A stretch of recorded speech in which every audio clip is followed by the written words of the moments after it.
Hi, my name is Mr. Rio. Today we are going to study or we are going to talk about noun. What is noun? Hari ini kita akan coba bahas tentang noun. Jadi mungkin akan ada banyak pertanyaan. Kalau misalnya memang ada pertanyaan nanti bisa ditulis aja di komentar di bawah. Jadi kita bisa sama-sama belajar. Oke? Ikutin terus videonya biar kita bisa lebih tahu banyak tentang noun atau kata benda. Noun. Apa sih noun itu? Gitu. Jadi kalau noun itu mungkin kita taunya itu sebagai kata benda. Kata benda itu bisa macam-macam. Bisa berupa nama orang, nama benda, atau nama tempat. Jadi kita coba klasifikasikan dulu secara sederhana bahwa noun itu adalah tiga nama ini. Name of person,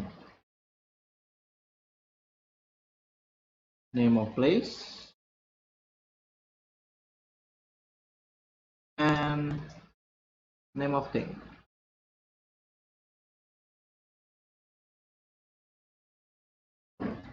Ini contohnya person itu nggak cuma nama kita aja sebenarnya. Person itu kalau misalnya nama saya, my name is Mr. Rio, for example. Mr. Rio. Tapi kata-kata seperti the president, for example, ya, ini juga merupakan nama buat orang, gitu. Atau kita pakai my mom, your mom, itu juga name of person. Kemudian untuk name of place, for example, the place where I live in now, or the city where I live in now, it's called Samarinda. Wah, ini katanya mau jadi ibu kota baru nih di Kalimantan Timur. Kita lihat nanti ya. Samarinda. Or let's say in Jakarta there is a place called Monas. Jadi kita bisa bilang Monas itu juga noun, ya. Atau Eiffel Tower, or maybe Machu Picchu, or maybe the Egyptian Pyramid, itu juga termasuk name of place. Kemudian ada name of thing. Contohnya gampang banget. Misalnya ini nih. Ini seperti pulpen tapi bukan pulpen. Ini namanya stylus gitu. Jadi contohnya stylus. Or maybe we can use, I have a bottle of aqua here. For that. We can say water, name of thing. Or maybe I could use bulb, for example. Jadi dia ada tiga, name of person, name of place, and name of thing. Tiga ini dulu ya. Kemudian kegunaannya. Oke. Kegunaan noun.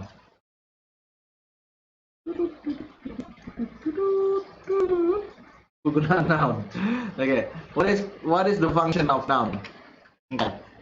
Umumnya noun itu posisinya bisa di depan atau di belakang ya. Kalau di depan itu berfungsi sebagai subjek. Kalau di belakang dia berfungsi sebagai objek. Tapi ini aturan umum. Sebenarnya nggak cuma ini fungsinya. Nanti kita coba bahas lebih lanjut. Ya. Kalau sebagai subjek, ya dia posisi di depan. Misalnya nama, my name, Mr. Rio. Oke. Kalau misalnya as an object, for example, a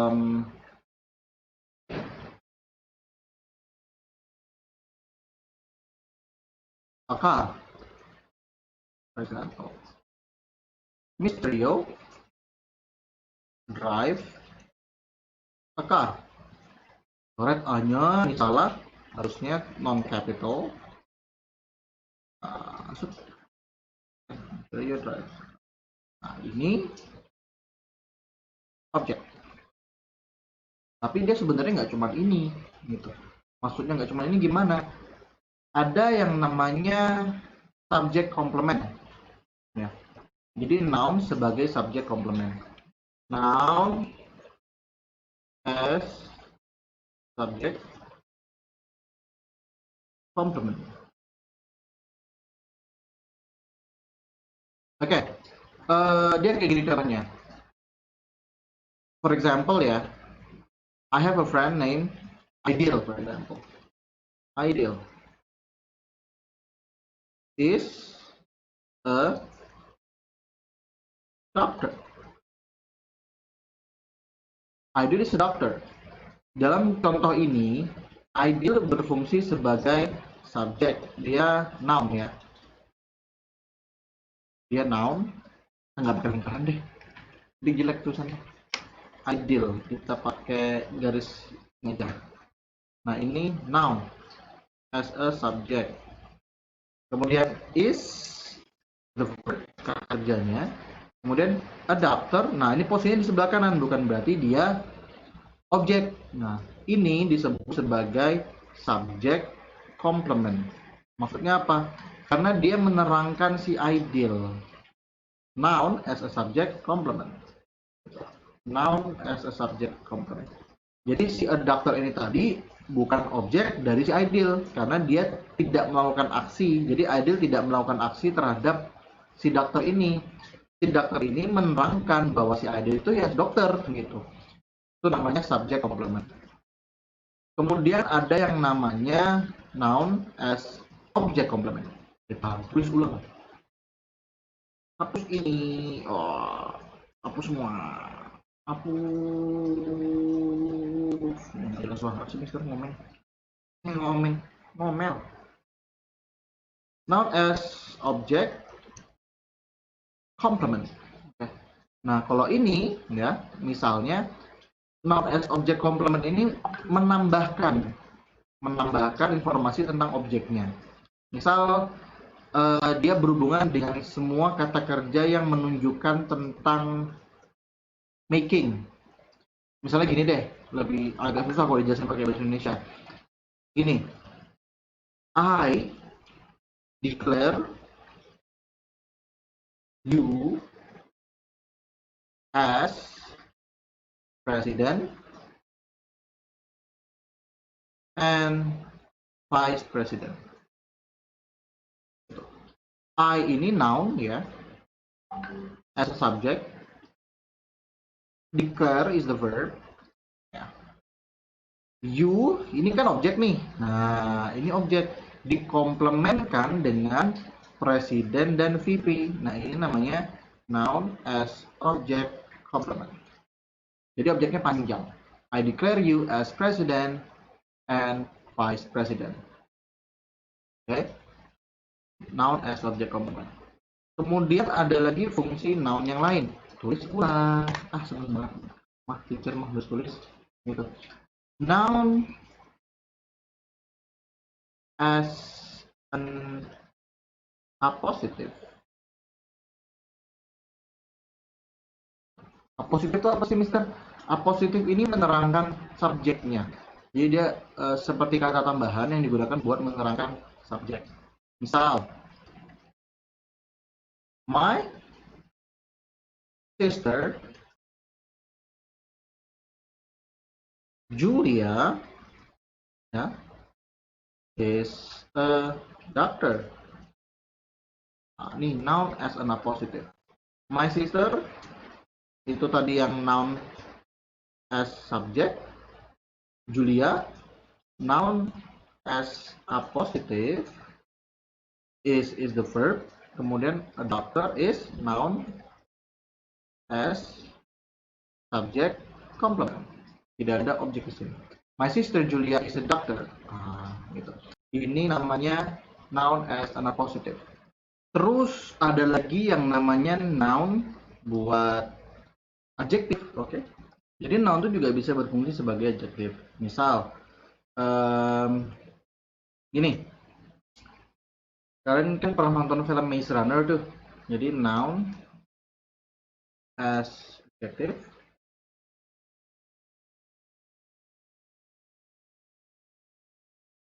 Adjektif itu kan umumnya posisinya di belakang sebelum kata benda, gitu ya. Jadi misalnya kita bilang, kalau kalian pernah nonton Maze Runner itu nama karakternya Minho. Ya, Minho. Minho, ya, is a maze runner. Okay. Minho is a maze runner. Minho ini subject, noun as a subject. Kita noun as subject, is ini verbnya. Maze ini kan umumnya noun ya, kata benda. Maze itu umumnya noun, tapi di sini dia berfungsi sebagai adjektif. Dia menerangkan kata-kata runner yang berfungsi sebagai noun as subject complement. Minho is a maze runner. Jadi si maze tadi yang biasanya umumnya itu berfungsi sebagai noun, berubah fungsinya sebagai adjektif. Minho is a maze runner. Kemudian ada lagi yang namanya plural nouns. Ini mungkin harus dijauh ya, karena murid-murid kadang-kadang suka lupa. Ini padahal sepele sekali, tapi murid suka lupa. Namanya plural nouns.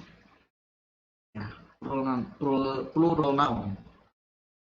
Kalau kalian perhatikan sini, kita harus ini ada huruf gini deh, biar lebih distinct, biar lebih beda. Plural nouns. Apa sih plural noun? Jadi kalau kita tahu noun itu kata benda, maka plural noun ini kata benda yang jumlahnya lebih dari satu atau jamak. Misalnya apa? Misalnya ducks. Ducks.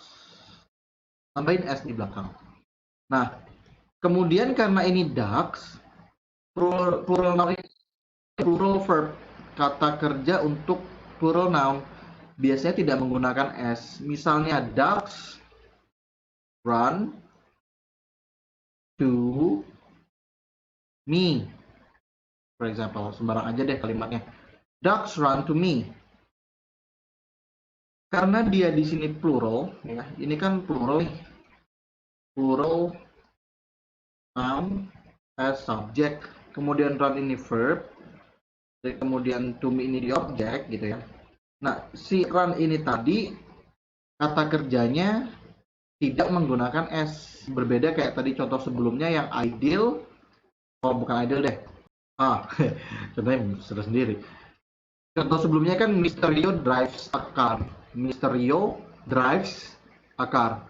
Misterio ini kan cuma singular, cuma satu.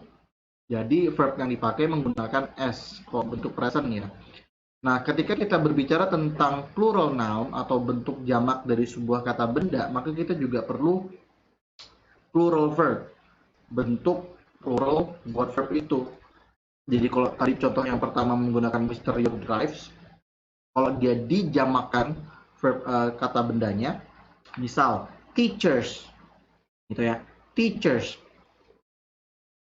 drive a car. Si drive tadi tidak menggunakan s. Nah, seperti ini contohnya. Ducks, karena si duck ini plural ya, jadi ducks.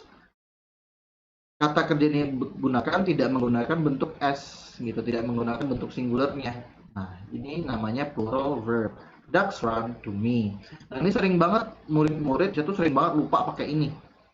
Lupa menggunakan s ketika itu plural noun atau menggunakan s di verbnya ketika itu singular noun. Jadi ini penting banget.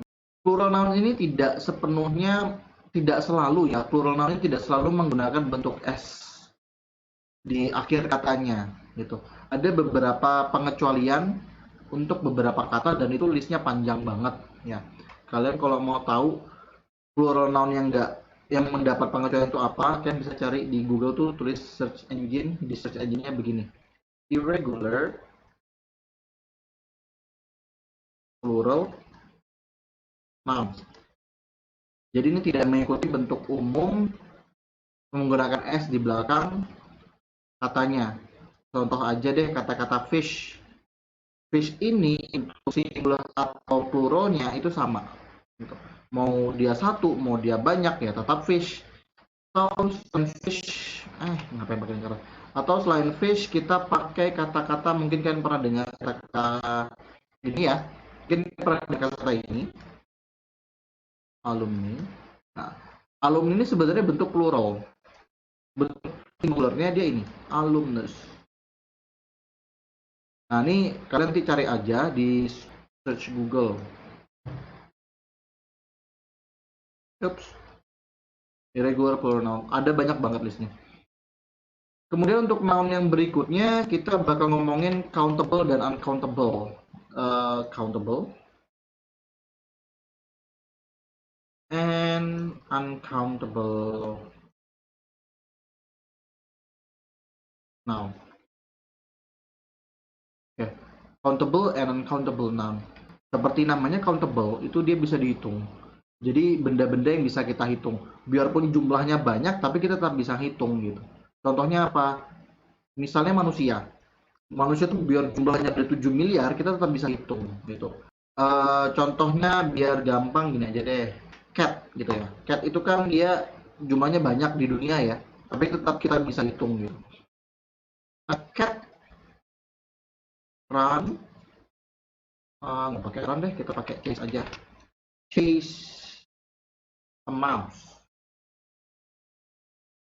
Ada yang kelupaan di sini? Ya, karena ini a cat, kita pakai chases. A cat chases a mouse. Umumnya countable noun itu bisa menggunakan ini, namanya artikel.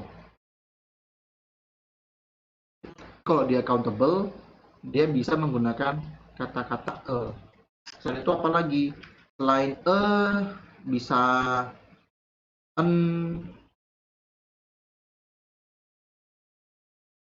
kemudian the, some, any, a few, and many. Countable and countable noun, a cat chases a mouse. Dia bisa menggunakan and, the, some, any, a few, and many. Ini umumnya ya countable. Sedangkan yang uncountable ya, yang uncountable itu tidak bisa dihitung. Uncountable itu tidak bisa dihitung. Jadi jumlahnya itu kalian kalau menghitung capek. Contohnya apa sih? Ini aja deh, air. Air ini kalau kita mau hitung, gimana cara ngitungnya? Kalian mau cabutin satu-satu gitu dalam botol, tarik itu kan nggak mungkin. Atau gula itu kalian mau cabutin satu-satu, kalian hitung kan nggak mungkin. Jadi uncountable itu benda-benda yang tidak bisa dihitung. Biasanya sih liquid gitu ya, biasanya cairan, berupa cairan. Bukan berupa cairan sih, lebih tepatnya bersifat seperti cairan. Itu maksudnya bersifat seperti cairan gimana? Kalau kalian bayangkan ya, ini bukan gula, tapi ini bukan gula. Kalau kalian bayangkan ini bukan air tapi gula. Kalau dia ditumpahkan begini ya, si gula tadi itu kan akan jatuh ke bawah seperti air. Nah, terlihat bersifat seperti air, makanya dia tidak bisa dihitung.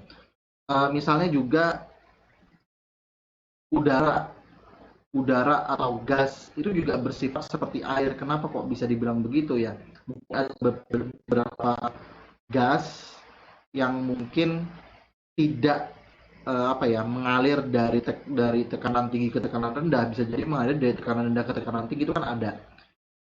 Karena masanya lebih berat daripada oksigen misalnya, maka dia posisinya di bawah. Nah, itu kan dia sifatnya seperti air gitu.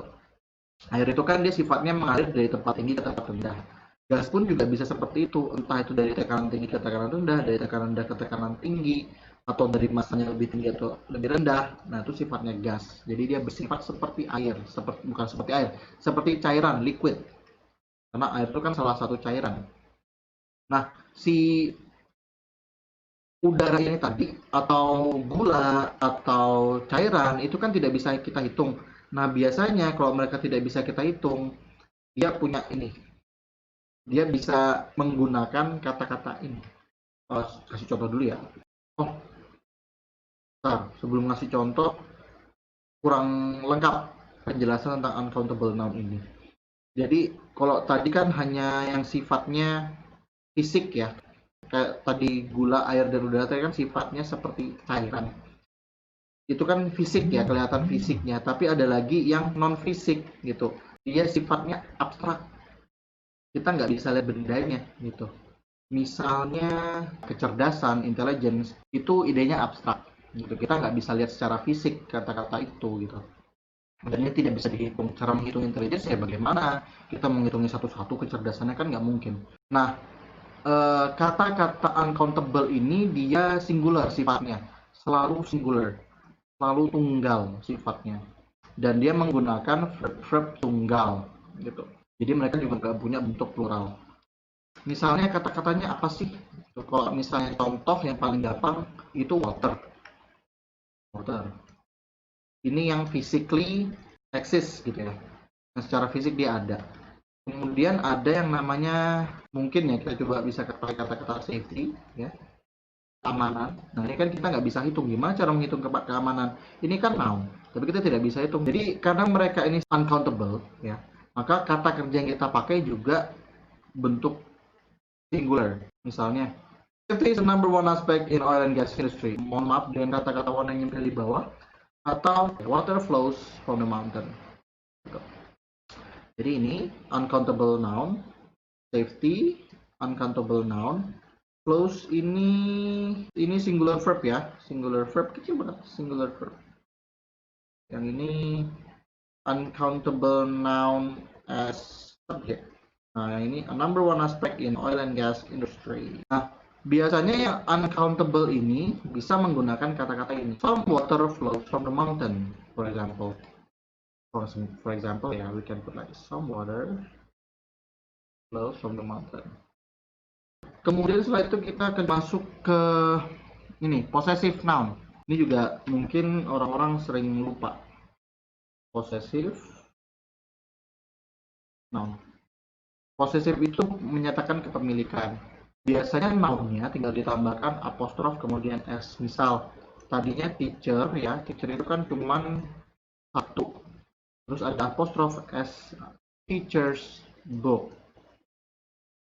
Teacher's book. Jadi ini bukunya teacher. Si noun ini tadi ya menggunakan bentuk posesif ini. Noun as possessive noun. What is this? Teacher's book is known as adjective. Teacher's book possessive noun as adjective. Menerangkan bahwa buku ini punya si teacher. Terus gimana kok dia bentuknya jamak? Misalnya gini, di kelas itu para murid memelihara hamster. Ya. Students, karena jumlahnya murid itu banyak dalam kelas, misalnya ada 40, yang tadinya huruf S ini di belakangnya apostrof, nah ini kita tinggal kasih apostrof aja. Students, hamster. Dia menyatakan bahwa hamster ini dimiliki oleh para student di dalam kelas. Itu namanya possessive noun. Ini penting juga karena kadang-kadang student itu lupa ketika speaking, itu lupa bahwa possessive noun ini penting banget ketika mereka berbicara mengenai kepemilikan. Jadi itu aja tentang noun. Kalau misalnya ada yang mau kalian tanyakan bisa komentar di bawah ya. Biar kita bisa belajar sama-sama. Saya sebagai guru juga bisa belajar. Kemudian kalau ada yang baru mungkin akan saya bahas di kesempatan selanjutnya. Terima kasih. Kalau kalian suka video ini, bisa bantu like, bisa bantu subscribe, bisa bantu sebarkan. Wih, kayak Next Carlos gitu ya. Jadi semoga dengan bertambahnya subscriber itu bisa membantu saya juga buat terus sharing ilmu dengan kalian. Saya Mister Yo, sampai ketemu di video-video selanjutnya. Bye.